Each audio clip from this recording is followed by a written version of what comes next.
गंगा अवतरण दिवस अर्थात वैशाख मास के शुक्ल पक्ष की सप्तमी तिथि। इसी तिथि को भगवान शंकर की जटाओं से गंगा मैया ने पृथ्वी की ओर अपनी यात्रा आरंभ की थी। ऐसी पौराणिक मान्यता है कि गंगा सप्तमी के दिन गंगा स्नान करने से मनुष्यों को उसके हर तरह के पापों से मुक्ति मिल जाती है। गंगा सप्तमी के दिन गंगा शिव की जटाओं से निकलती थी और गंगा दशहरा के दिन गंगा का पृथ्वी पर अवतरण हुआ था।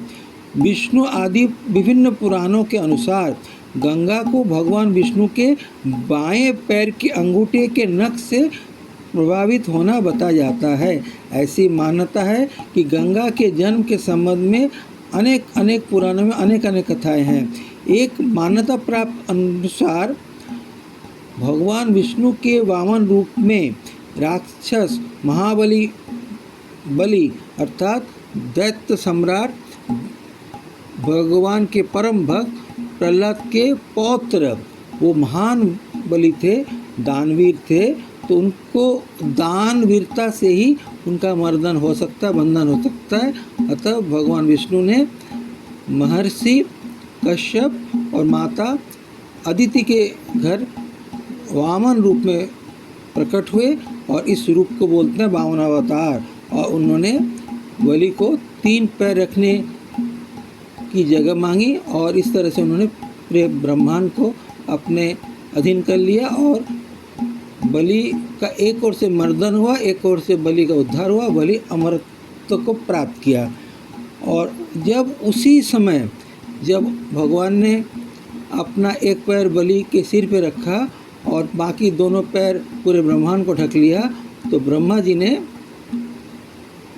भगवान का पैर धोए और अपने कमंडल में उस जल को रख लिया, वही गंगा जल बन गया। और इसी को हम जो है गंगा जल के रूप में हम मानते हैं, अर्थात गंगा जल का जन्म हुआ, आविर्भाव हुआ। एक अन्य कथा के अनुसार, जैसे ऊपर मैंने बोला अलग अलग कथाएं हैं, सभी कथाएं मान्यता प्राप्त हैं क्योंकि अलग अलग कल्प में अलग अलग समय में अलग अलग भक्तों द्वारा लिखी हुई रचनाओं में ये कहा जाता है, जो कहा जाता है ठीक है। अब दूसरी कथा यह है कि भगवान शिव ने संगीत के दुरुपयोग से पीड़ित होकर राग रागनियों का उद्धार करने के लिए ब्रह्मा विष्णु और नारद के सन्मुख गायन किया। देखिए, भगवान शिव से बड़ा कोई गायक नहीं है, भगवान शिव से बड़ा कोई नर्तक नहीं है और भगवान विष्णु से बड़ा कोई श्रोता नहीं है, दर्शक नहीं है।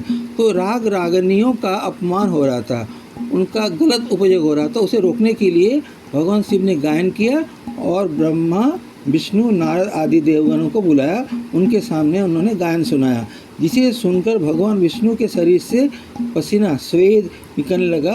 तो इतना शुद्ध स्वर लग रहे थे कि नारायण के शरीर से स्वेद अर्थात पसीना निकला। ब्रह्मा जी ने उसे अपने कमंडल में रख लिया, इस तरह गंगा का जन्म हुआ। दोनों ही अर्थात यह है कि दोनों ही कथा में भगवान विष्णु के शरीर से गंगा जी उत्पन्न हुए और ब्रह्मा जी ने अपने कमंडल में रख लिया।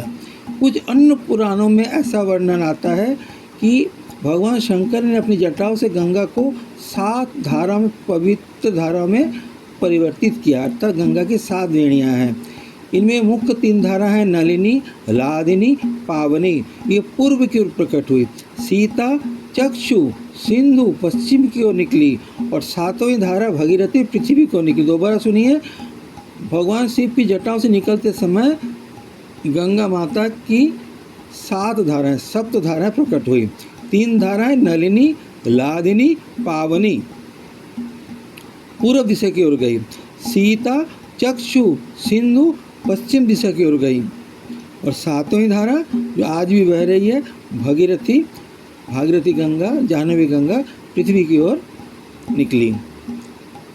इसलिए गंगा को त्रिपथ गामिनी बोलते हैं। वो स्वर्गलोक में भी है, पृथ्वी लोक में भी है और पाताल लोक में भी है।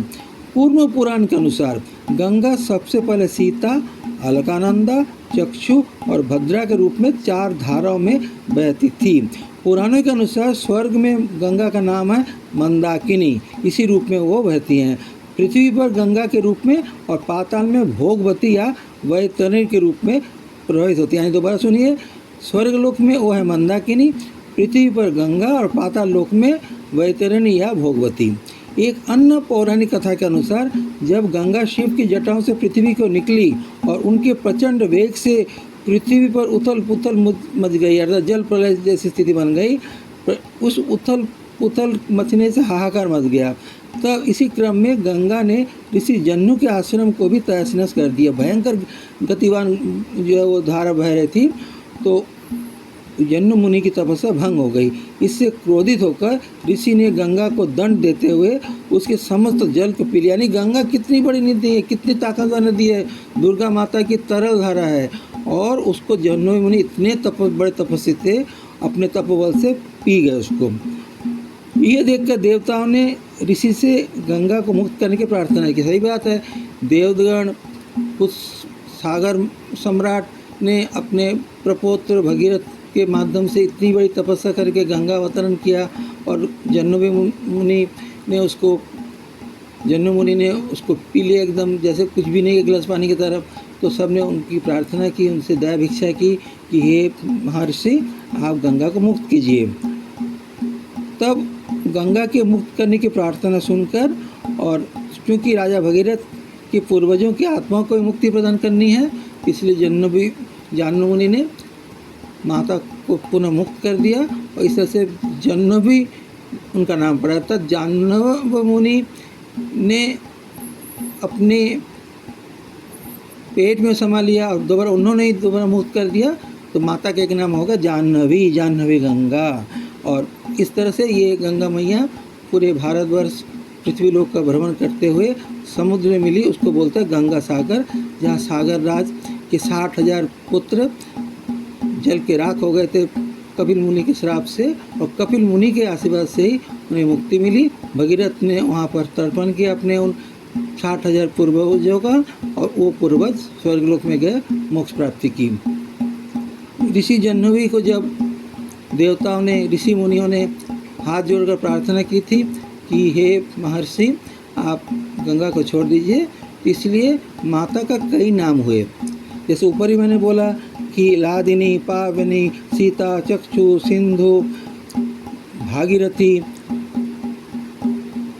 इस तरह से अनेक नाम है, उसमें एक नाम होगा जाह्नवी। इस घटना के बाद ऋषि को ये कहा जाता है कि ऋषि महर्षि जन्नु ऋषि जाह्नवी गंगा के पिता हुए।